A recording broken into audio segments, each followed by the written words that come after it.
Olá, amigos do ADVJus, estamos chegando com um novo programa feito com aquele carinho, com aquele profissionalismo, afinal você merece. Muito obrigado da sua companhia de sempre, ok? Você vai ver no programa de hoje ADVJus Notícia Jurídica, ADV especial com 3 participações, prestação de serviços, vocabulário jurídico, atitude e comportamento na advocacia, pergunte ao ADVJus, entrevista e também o Momento Divino. É agora comigo aqui no ADVJus. Fique aqui.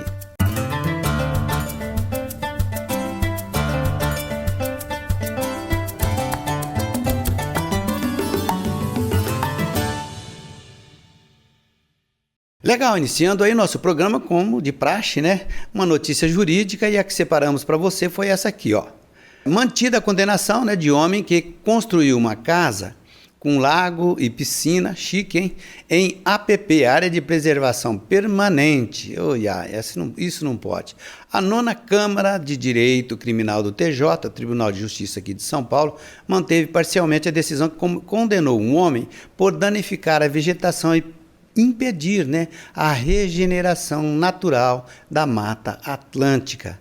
Segundo os autos, o réu construiu, sem licenciamento do órgão competente, casa de alvenaria, lago, piscina, nesse terreno localizado em área de proteção de mananciais, principalmente inserido ali em área de preservação permanente.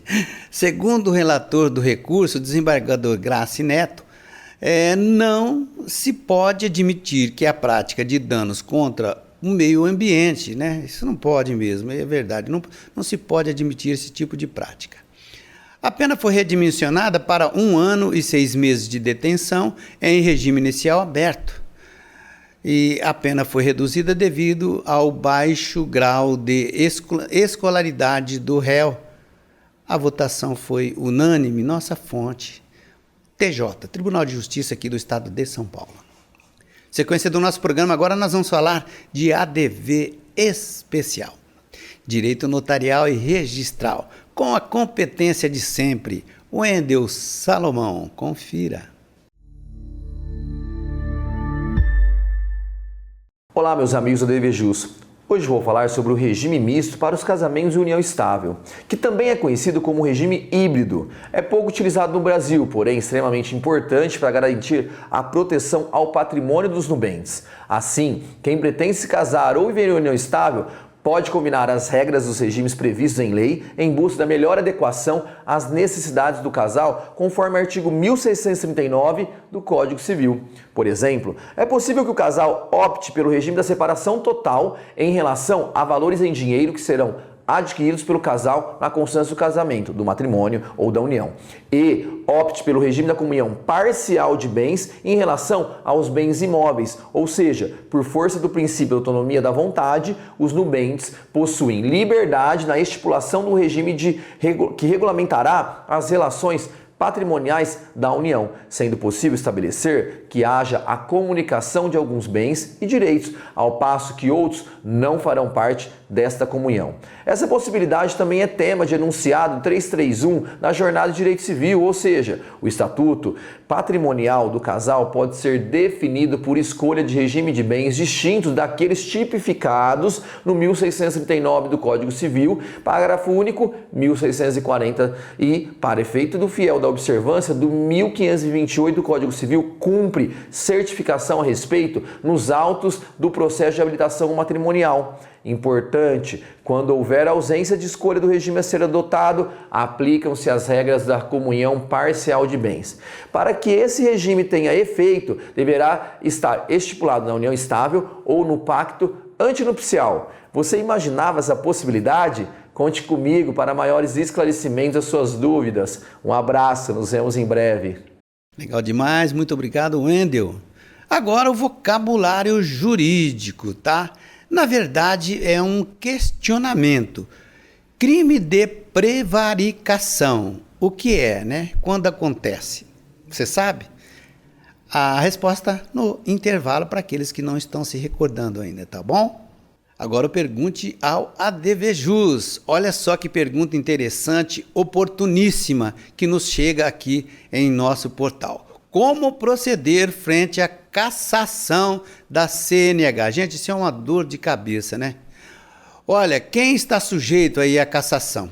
Bom, inicialmente nós precisamos dizer que a cassação da Carteira Nacional de Habilitação, a popular CNH, né, tem duração obrigatória de 24 meses sem poder dirigir. Após o cumprimento dessa penalidade, 2 anos, né, o condutor deve passar por novo processo de habilitação para voltar a dirigir. Aprender tudo de novo, né? É isso aí. A cassação é, sim, a mais rigorosa das punições previstas no Código de Trânsito. Agora mais uma ADV especial, Direito Imobiliário, com quem entende, do Dr. Luiz Felipe Arcângelo. Veja. Olá, amigos do ADVJus. Hoje falaremos da retomada do imóvel pelo locador quando o contrato está prorrogado por prazo indeterminado. Veja, primeiro, vamos lembrar aqui que durante a vigência do contrato dos 30 meses, o locador não pode pedir o imóvel, salvo aquelas exceções, falta de pagamento, infração contratual e determinações pelo poder público de uma obra que tem que ser realizada no imóvel. Sem essas exceções, o locador não pode pedir o imóvel ao locatário pela estabilidade que a lei dá a esse locatário de permanecer no imóvel. Já durante o contrato, quando ele está prorrogado por prazo indeterminado, o locador pode pedir o imóvel ao locatário, desde que ele notifique o locatário com o prazo de 30 dias para sua desocupação. Essa notificação, ela é obrigatória a ser feita pelo locador ao locatário. Agora vamos pensar. O locador notificou o locatário não desocupou o imóvel e esse locador teve que ingressar com ação de despejo contra esse locatário. Agora tem uma dica aqui para o nosso público aqui que acompanha o ADVJus. Se esse locatário, no prazo da contestação dessa ação de despejo, manifestar a sua concordância em desocupar o imóvel, o juiz fixará até 180 dias para esse locatário desocupar o imóvel e se ele desocupar dentro desse prazo de 180 dias, ele ficará isento das custas processuais e dos honorários advocatícios. Então veja que ao locador que, logicamente, não se opôs durante os 30 dias após o prazo, o término do contrato de locação, esse locador, ele, logicamente, prorrogado por prazo determinado esse contrato, ele poderá ter um prazo muito maior para poder retomar esse imóvel do locatário. Então, logicamente, mais uma dica que fica aqui é que o locador ele tome as providências para que o locatário desocupe esse imóvel em até 30 dias do término do contrato de locação. Em breve, retornaremos com mais tópicos do direito imobiliário aqui no ADV Especial. Um abraço e até a próxima. Ok, muito obrigado, doutor Luiz Felipe. Meus amigos, agora uma prestaçãozinha de serviços, né? Nós já inclusive mostramos aqui no ADVJus do passado e a gente quer trazer para você esse probleminha aqui, ó.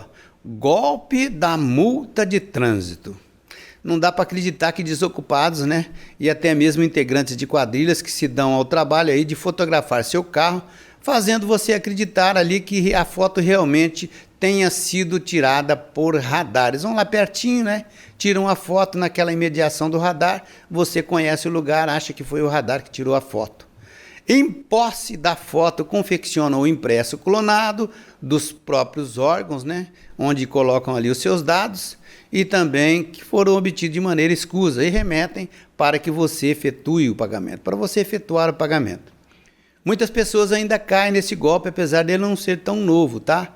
Mas vira e mexe, como fala o dito popular, ele volta à moda. Então, portanto, muito cuidado. Certifique-se junto aos órgãos competentes a validade da cobrança, né? A gente já paga tanta coisa, né? Só faltava essa. Iniciativa aqui do portal ADVJus. Agora mais um ADV especial, mais uma participação, agora sim, direito condominial. Dr. Márcio Espímpolo. Veja.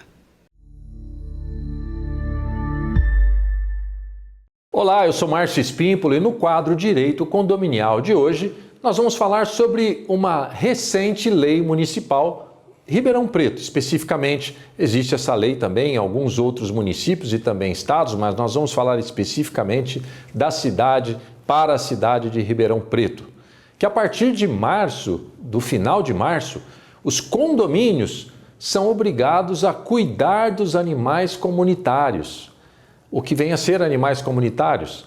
São aqueles cães ou gatos que acabam entrando, chegando até o condomínio e lá se instalam. Lá faz a sua morada, a sua casa, a sua residência. Então, antigamente, os condomínios tentavam ligar para a equipe de zoonoses ou talvez para algum outro departamento do setor público da prefeitura para que viesse retirar aquele animal. A partir de agora, o condomínio é obrigado a tratar desses animais que chegam lá. Bem, como é que vai fazer isso, né? Como é que se faz isso? O síndico, uma orientação é que ele faça uma assembleia, caso o condomínio tenha vocação para recepcionar esses animais comunitários, o síndico vai precisar fazer uma assembleia, verificar quais são os cuidados que precisa ser dados àqueles animais e esses, talvez um morador ou outro será designado para alimentação, água, ração, cuidados médicos também, e os custos disso também serão divididos por todos os moradores. Por isso que precisa de uma assembleia para que seja aprovado ali até uma parte financeira para que esses moradores possam também contribuir. Então, síndico, a partir de agora, com essa nova lei, ele vai precisar organizar o seu condomínio caso ele tenha animais comunitários lá. Se tem uma frequência grande de animais comunitários, ele vai precisar também fazer essa assembleia. Agora, se tem menos probabilidade de animais comunitários ali, pontualmente ele vai precisar também fazer esse tratamento. Então, fiquem atentos aí, síndicos de Ribeirão Preto, porque agora tem uma lei a ser cumprida para tratamento de animais comunitários que se achegarem lá no condomínio. Era isso que nós tínhamos para falar hoje. Até o próximo evento aqui no ADV Jus, no ADV Especial, no quadro Direito Condominial. Até lá! Legal demais. Muito obrigado, doutor Márcio. Meus amigos, agora é o momento daquele intervalinho aqui no nosso programa. Ele é bem curtinho, né? Voltamos na sequência. Conto com você.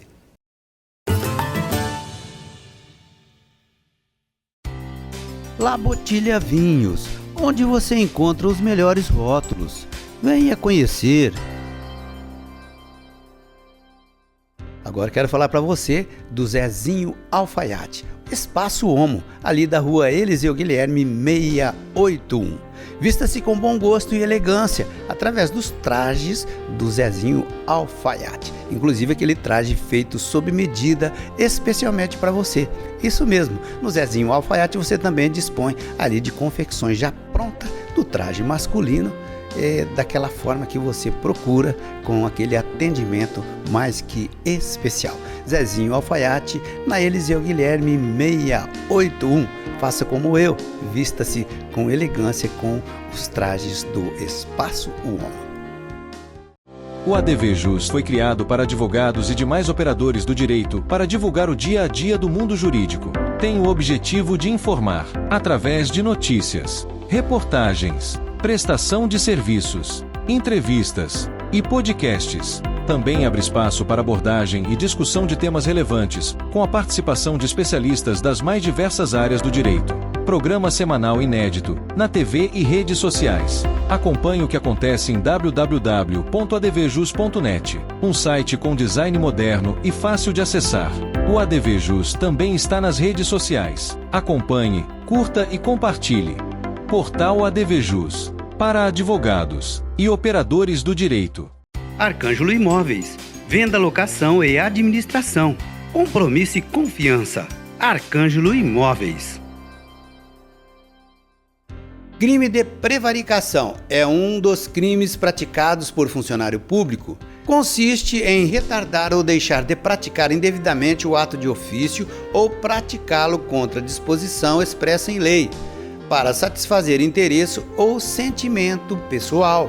A pena prevista é a de detenção de 3 meses a 1 ano e multa, conforme determina lá, o artigo 319 do Código Penal.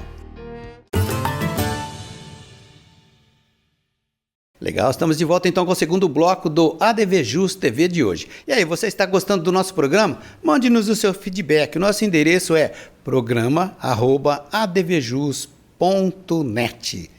Estamos esperando aqui, ok? Agora o momento é da nossa estante jurídica aqui do nosso ADVJus. Confira aí. A estante jurídica do ADVJus TV de hoje destaca a seguinte obra: Manual completo de Direito Civil, ideal para provas e concursos, teoria altamente sistematizada, questões comentadas, quadros sinóticos para leitura rápida. Autoria Vander Garcia, Gabriela Pinheiro, Editora Foco. Mais uma obra para você retirar da estante e conferi-la. Legal demais! Uma obra nunca é demais, né? Sempre que você puder, você deve adquirir aí uma boa obra. Agora nós vamos falar para você a respeito desse tema que está sendo aí a menina dos olhos aqui do nosso programa. ADVJus, atitude e comportamento na advocacia, seja direito. Legal demais, meus amigos. Agora eu quero falar aí a respeito para você da réplica, né? Sempre faço esse parênteses que esse quadro é destinado a jovens iniciantes da advocacia, dos 20 aos 70 anos de idade. Tem muita gente aí de bagagem muito superior aqui, inclusive a nossa, ok? Mas as décadas que a gente dedicou à advocacia nos credencia para que a gente possa trazer aí esse tema para os jovens advogados. Hoje abordarei a dificuldade de todo iniciante na advocacia relativa à confecção da réplica. Logo após a apresentação da contestação, abre-se, logicamente, o prazo que começa a contar da publicação para a apresentação da réplica. Olha, na verdade a réplica é uma resposta do autor aos argumentos do réu consignados na contestação que foi ofertada. Isso mesmo, é na apresentação da réplica que o autor tem a oportunidade de apresentar novas evidências, provas que lhe sejam favoráveis. Portanto, é nesse momento, é na réplica que o autor tem aí a oportunidade de combater todos os argumentos e a intensidade, da contestação apresentada pelo seu oponente, torcendo para que não sejam demais, É sempre importante que todo advogado tenha em mente que os outros advogados que representam interesses adversos são apenas adversários e não inimigos. Isso é muito importante na advocacia. Somos colegas, defendemos interesses diversos, ok? Mas não somos inimigos. Aliás, esta é uma condição que muitos profissionais da advocacia demoram, muito aí para assimilar. Tem gente que passa décadas aí e não consegue assimilar, o que pode ser extremamente prejudicial, para um bom desempenho, para um desempenho com profissionalismo. Um relacionamento cordial, com urbanidade entre todos os envolvidos é essencial para um bom trâmite processual, tá? Depois da réplica, o processo segue para a fase de saneamento. Saneamento é um ato administrativo no qual o magistrado verifica se o processo está em ordem, para o prosseguimento para a fase seguinte. Na verdade, quem pratica efetivamente o saneamento, é o oficial do cartório, cabendo aí sim a chancela do magistrado para a sequência, ele que vai realmente ver se está tudo certo. Sendo constatada a regularidade do trâmite processual pelo magistrado, é dado o sinal verde para a realização da audiência de instrução. Ok?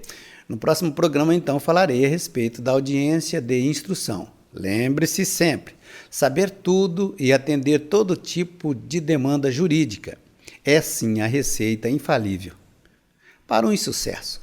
Especialize-se.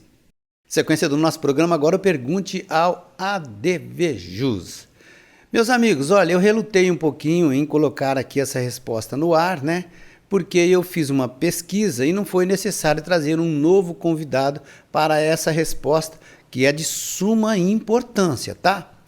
Olha só, é uma pergunta relativa à prática processual penal. E como eu tenho experts aqui que são colunistas do ADV especial, estou me reportando ao Dr. José Ricardo Romão, Dr. Joaquim Romão Neto, eu fui buscar a resposta para essa pergunta que nos chegou aqui, tá?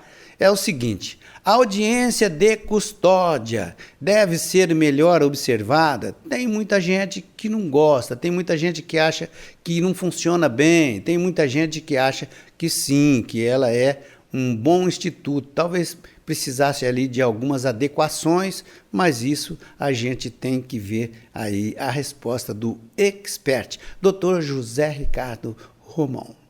Confira. Doutor Marco, eu vejo até com bons olhos a audiência de custódia. Eu acho que ela melhorou um pouco a questão da identidade física do juiz, né? É um princípio processual, a identidade física.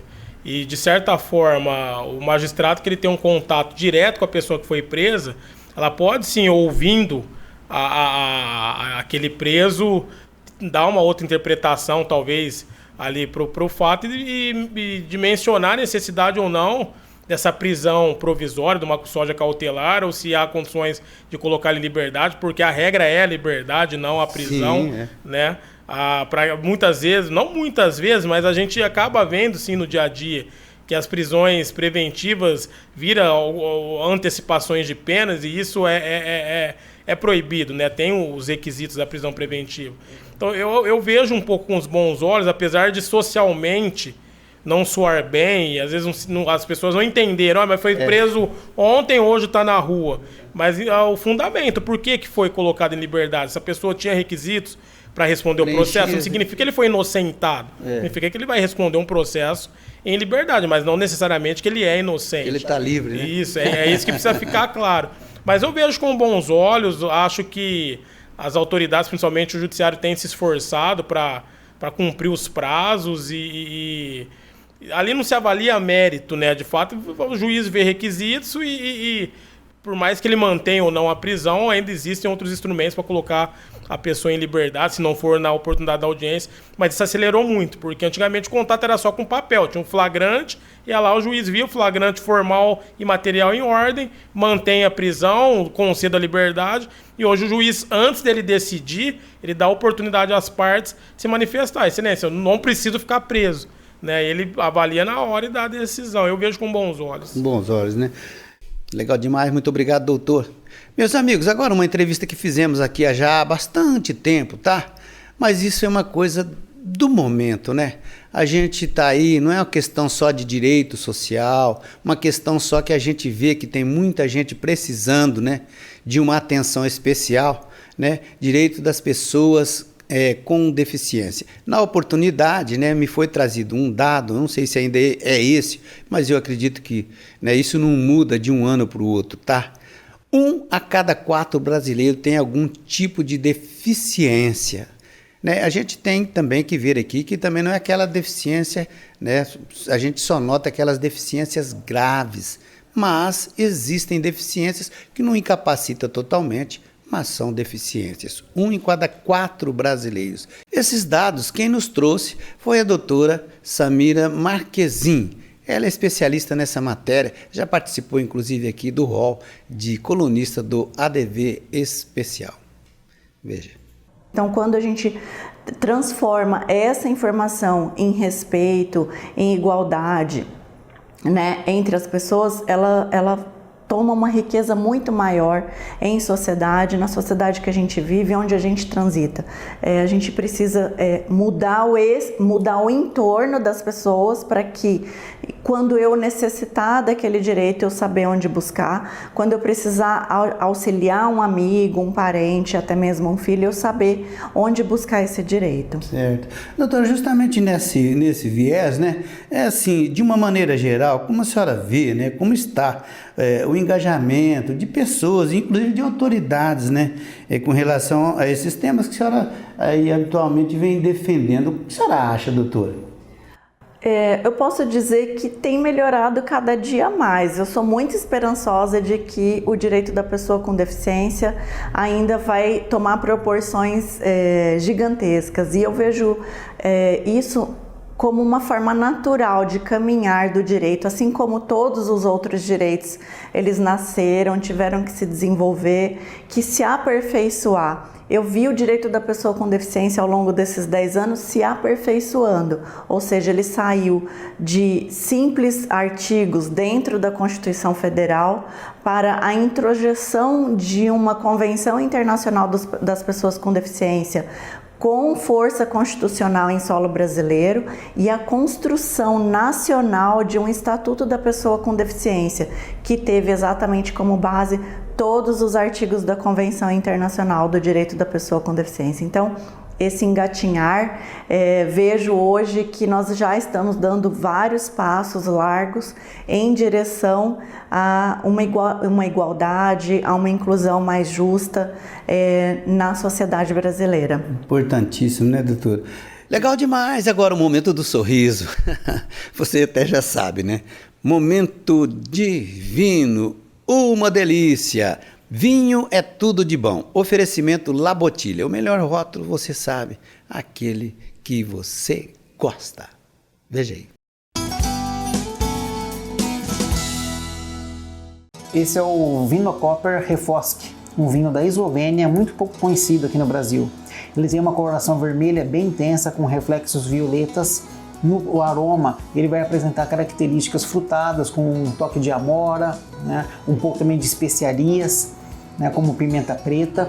E no paladar, ele é um vinho muito envolvente em boca, tá? Com taninos bem presentes, mas bem macios, com uma excelente acidez, né? Um vinho muito agradável, com um final muito agradável.